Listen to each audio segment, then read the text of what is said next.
अरे 16 बरस के बाबू, अरे लिखो हमारा उमरिया हमारे बाबूजी, सोनवईपुरी में ससुररिया लिखो बाबूजी।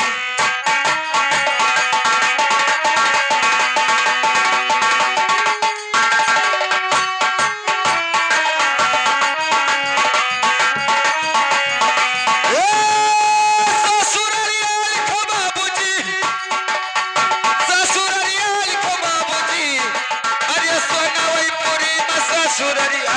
बाबूजी।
हरिया लिखो बाबूजी।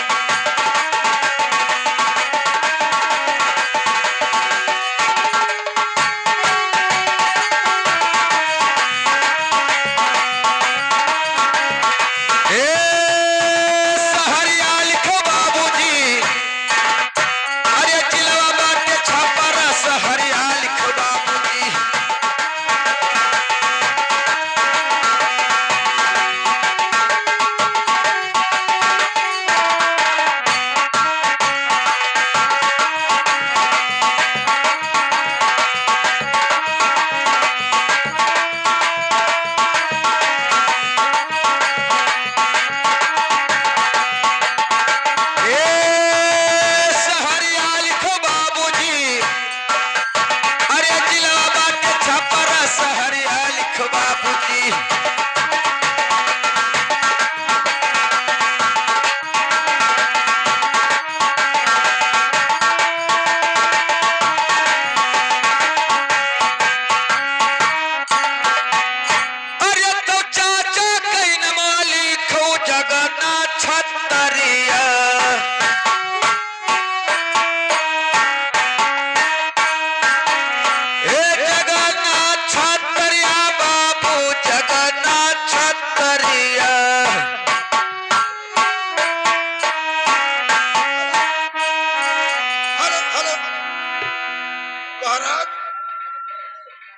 महाराज मत छगड़िया लिख दी ने। अरे साले वो जगन्नाथ छत्तरी कहता है, साले तुमने छगड़ी लिख दिया है।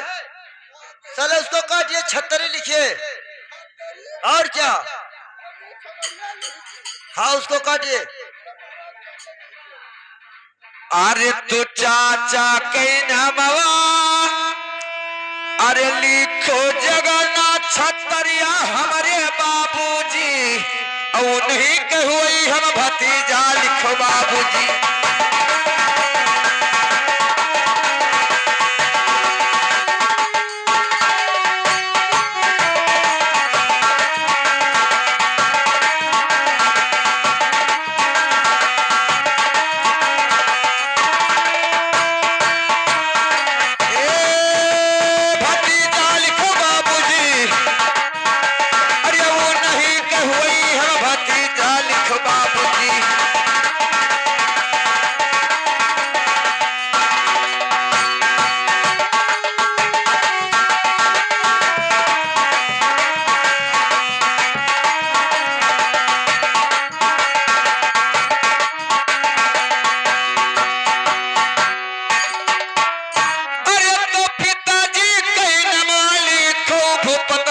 छतरिया।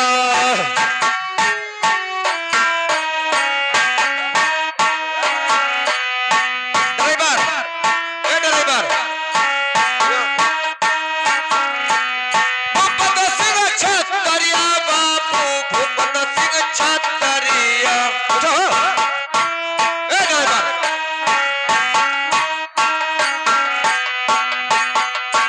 कुछ कही थे? मैं पास होगा। हम तो हटक हो रहे थे तुमका। हाँ, कहीं न माली तो भूपत सिंह छतरिया।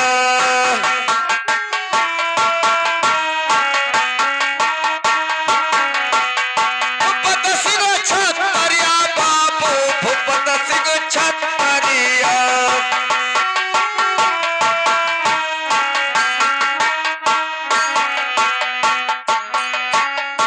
अरे पिताजी के नाम बाबू, अरे लिखो भूपत सिंह छतरिया हमारे बाबूजी, और जिनकर बेटा जालिम सिंह सिपहिया लिखो बाबू।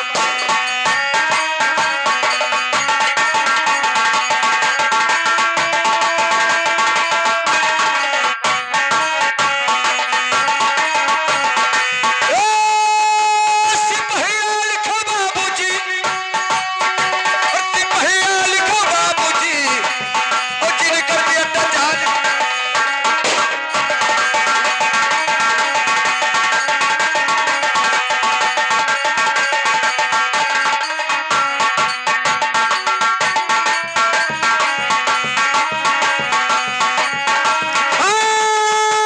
सिपहिया लिखो बाबूजी, और सिपहिया लिखो बाबूजी, अरे जिनकर बेटा जालिम सिंह।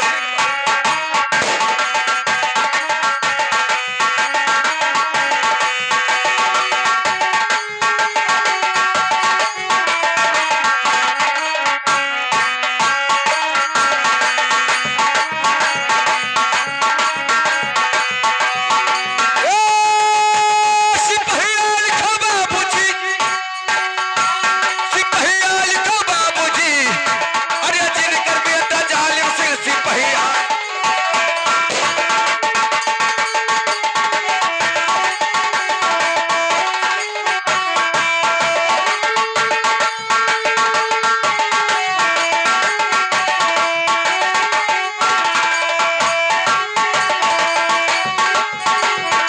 ओ डरवो, तेरी माँ का फटारा मारो साले।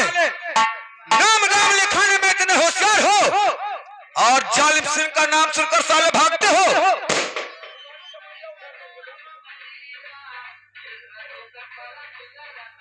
अबे साले महाराज, अब डबलुआ भी भाग गया, लेकिन कैसे?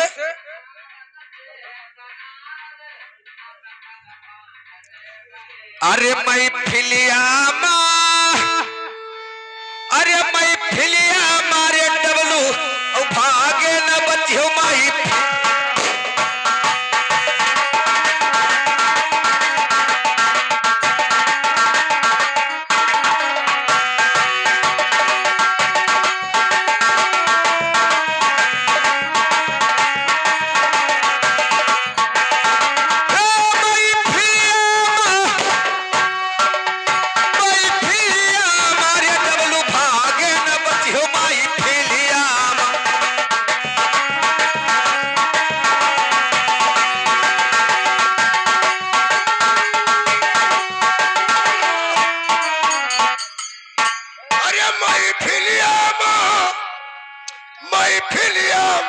जालिम किया देना पहियो मई फिलिया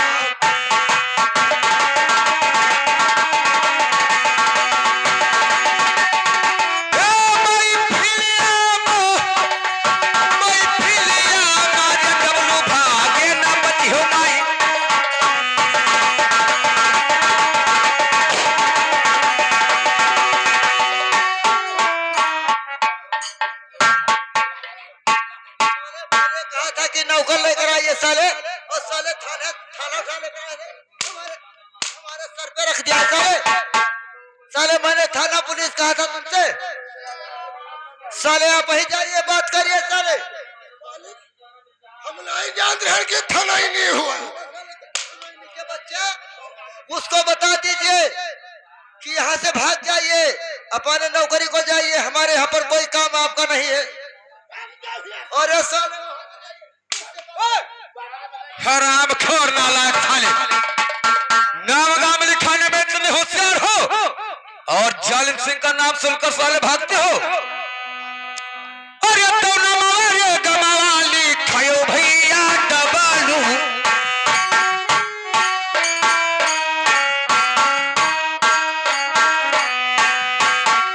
लिखायो भैया डबालू, लिखायो भैया डबालू।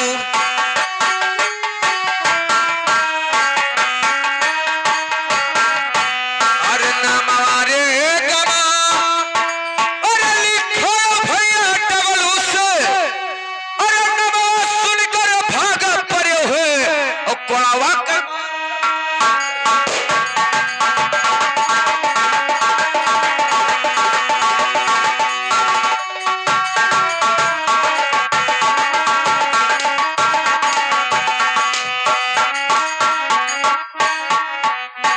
तेरी माँ का फटारा मारो साले, नाम गाम लिखाने में इतने होशियार हो और जालिम सिंह का नाम सुनकर साले।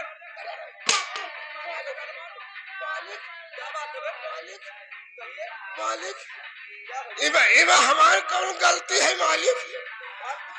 मालिक तो इमा हमारी कौन गलती है? हमें कहे मारा था। ये बताइए कि नाम गाम लिखाने में इतने होशियार हो और जालिम सिंह का नाम सुनकर भागते क्यों हो बे? हमें ना मारो, जानो तो बयान गाय मारा था। ये बताइए साले तुम भी आए गांड हो गए, तुम्हारी चवड़िया साले उधेड़ देंगे और तुम्हारे महाराज कहां पर भाग गए बे?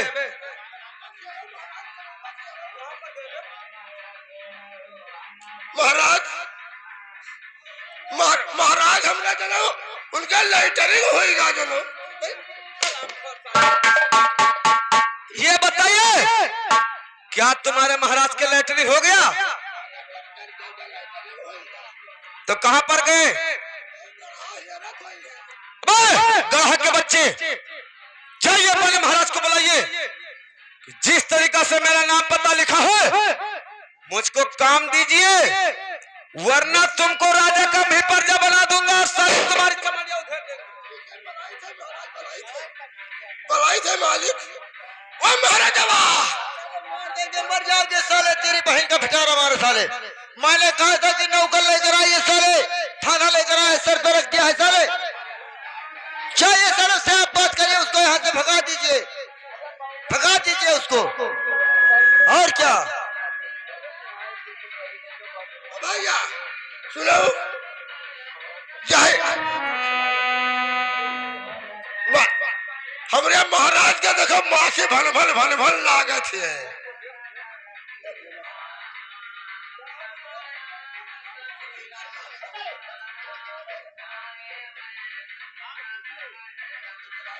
ये बताइए किस लिए माछी लालते रे? पूरी ज्यादा खाई है राम। मैं कहता हूँ उसको भगा दीजिए यहाँ से, उसको यहाँ से भगा दीजिए जालिम सिंह का। अगर उसको यहाँ पे कोई काम करने का नहीं है, अपने नौकरी को जाइए, उसको भगा दीजिए यहाँ से। ए भैया सुन, चाहे सोनवा थाने को और चाहे मल्हीपुर थाने को और चाहे भिनगा थाने के हो, अपन तू का कटाई ले तो कहीं जाओ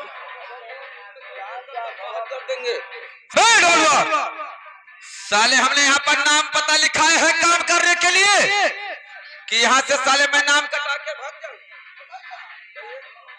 सिपाही का ही नहीं काम है या नौकर का काम है।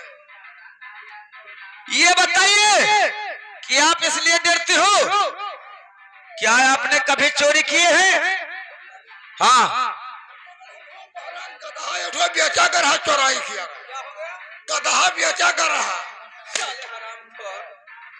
ये बताइए कि साले तुम्हारे महाराज और तुमने गधा बेचा था, इसलिए तुमने भागते हो। लेकिन जाइए अपने महाराज से बता दीजिए कि ना वो सोनवा का सिपाही है और ना भिनगा का ना सिरसिया का। मैं अपने देश जिला छपरा शहर का रहने वाला हूं और मेरे देश का यही पोशाक है और मेरा जालिम सिंह नाम है।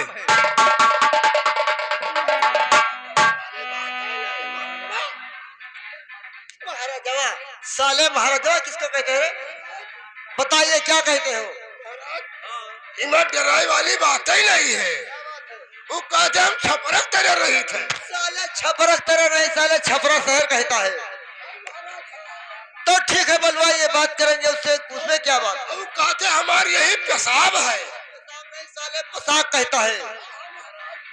ये छपरा शहर का रहने वाला है जिसका नाम जालिम सिंह है। लेकिन तो ठीक है बलवाइए, बात किया जाएगा। वो छतरी है तो काम भी अच्छा करेगा। आइए भैया ही आइए, बतवाइए हमारे राजा साहब से। महाराज क्या कहोगे?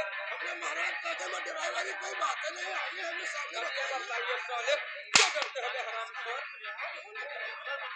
ये बताइए कि नाम गाम लिखा तूने बहुत होशियारी से, लेकिन ये बताइए कि तुम्हारे महाराज और तुम साले भागते हो कि भागने से बच जाओगे?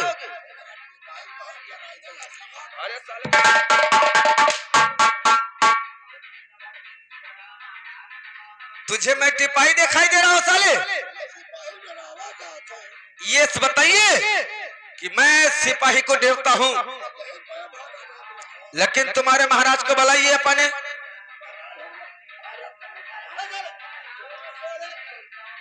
देखिए जालिम सिंह, आप अगर कोई सरकारी कर्मचारी हो तो अपने नौकरी को जाइए। हमारे राजधानी में आपका कोई जरूरत नहीं है। अगर सरकारी कर्मचारी नहीं हो तो हमारे राजधानी में काम करने का आप काबिल हो। देखिए बाबूजी, मैं भी वहां से अपना चला था नाम गाम लिखाने के लिए, आपकी नौकरी किया हूं। अगर हमारे पास कोई कर्मचारी आवाज में सरकारी होता तो मैं आपके यहाँ नाम नहीं लिखाता और ना मैं आपके यहाँ नौकरी करता। मैं आया हूं, अगर नाम पता मेरा लिखा है, जिस तरीका से मुझको काम दीजिए, वरना तो महाराज तुम्हारे डबलुआ का खैरत नहीं रहेगा। चमड़िया साले का उधेड़ करके और यहीं पर भूसा भरवा देंगे।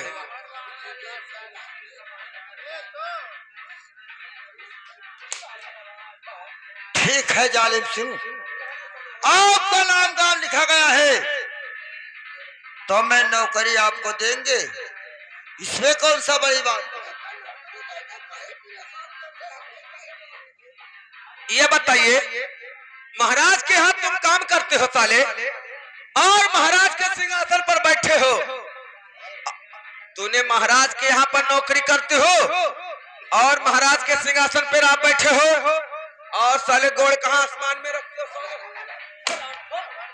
महाराज हमसे रोजा ही करावत है, हम बैठे थे।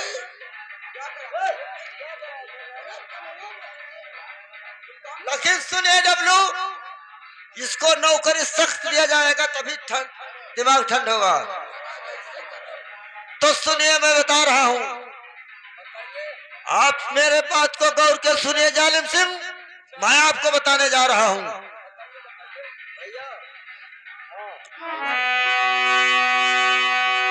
हरे पहरा है तुम्हारा, हरे पहरा है तुम्हारा, पकवाई नार जालिम पहरा तुम्हारा।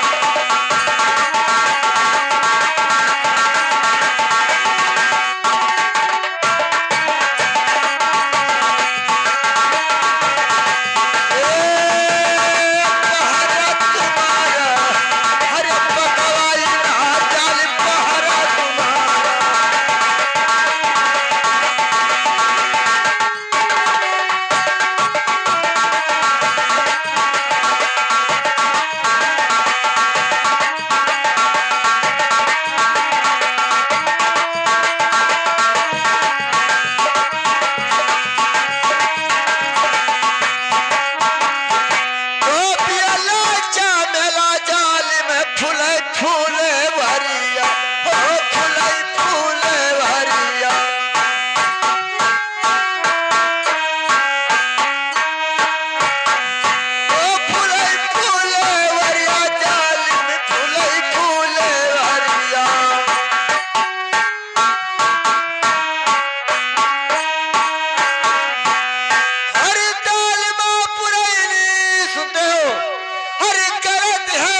जो सहेल रही है पनिया भरनी हो पनिया भरने का।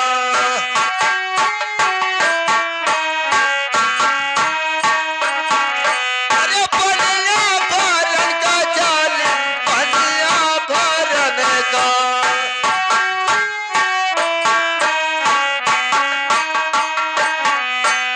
हर गागर फोड़ के सुनते हो, हर गले लगाना परी सरकारी हुकुम जमाना परी।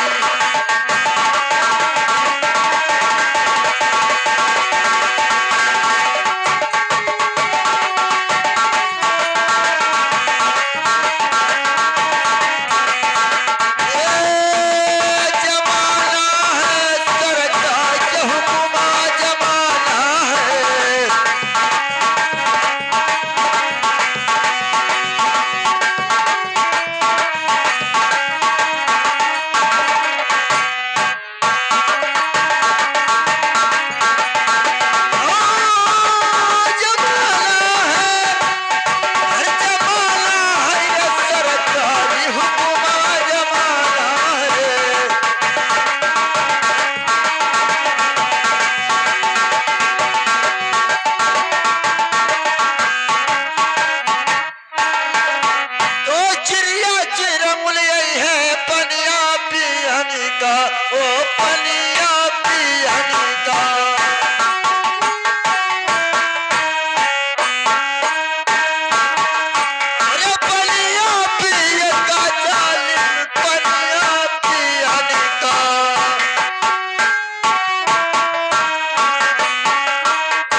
सरकार के हुकुम जमाना परी।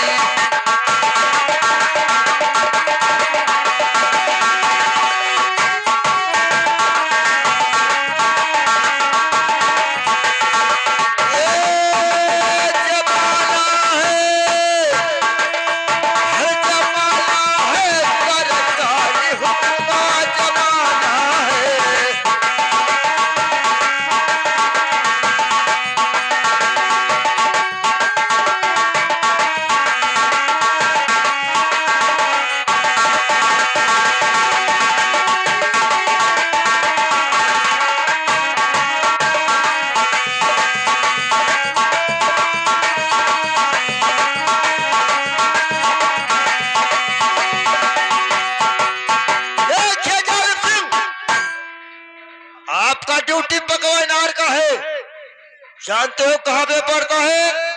कजरी जंगल में, जहां पे बाघ और भालू निवास करते हैं। वो पकवानार का पानी अगर भर जाएगा या कोई व्यक्ति पानी पीता है तो आपको बाहर में झुकवा दिया जाएगा। उसको पानी किसी को भरना नहीं देना है।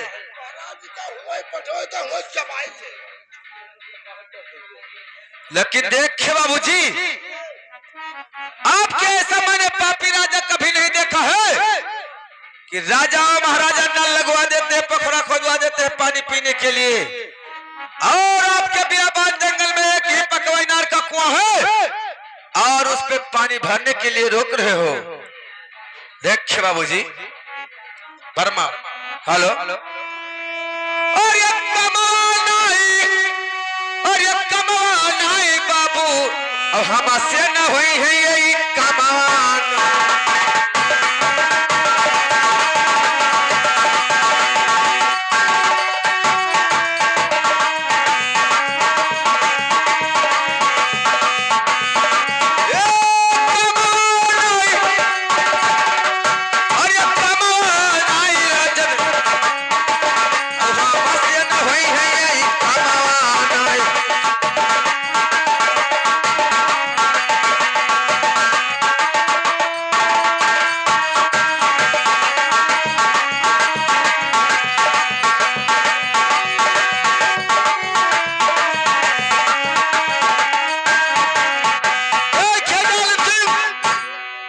कोई पापी राजा नहीं हूँ।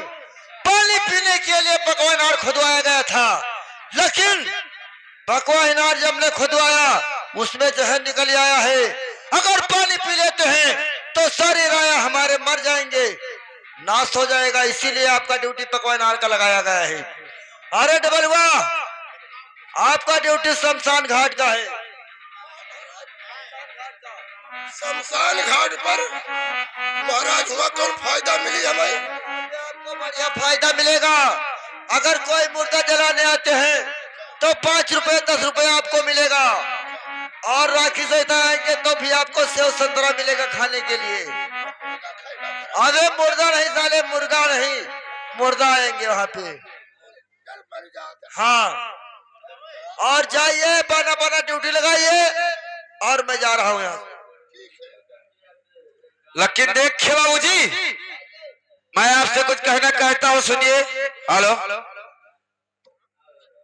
अरे ये हार लगाओ यार, वो हर का बकवास बाजे हो। हेलो, वर्मा, हेलो, और सुनिए। अरे तो चढ़ले का दैनौरा जन हीरा नांदी घोड़ावा,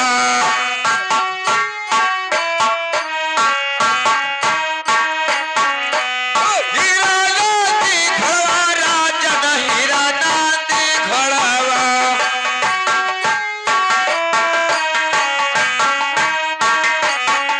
अरे चढ़ने का दई दो राजने, अरे हीरा नांदी घोड़वा से, अरे लड़ने का दियो हथियारा, और पकवाई नरवरा जपा रहा हमारा।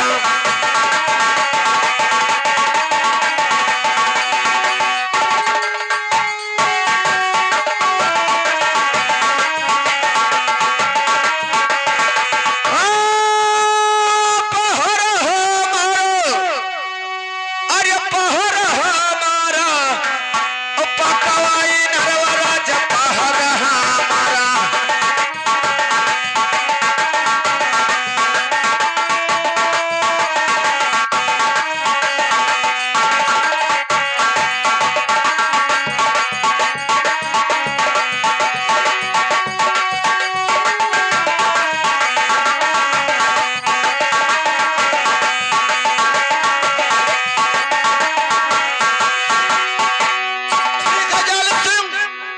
सुनिए, मैं बता रहा हूँ, आप हथियार लेना चाहते हो तो मैं आपको दे रहा हूँ। अरे तो चढ़ले का ले जालिम हीरा नन बा चढ़ा, ओ हीरा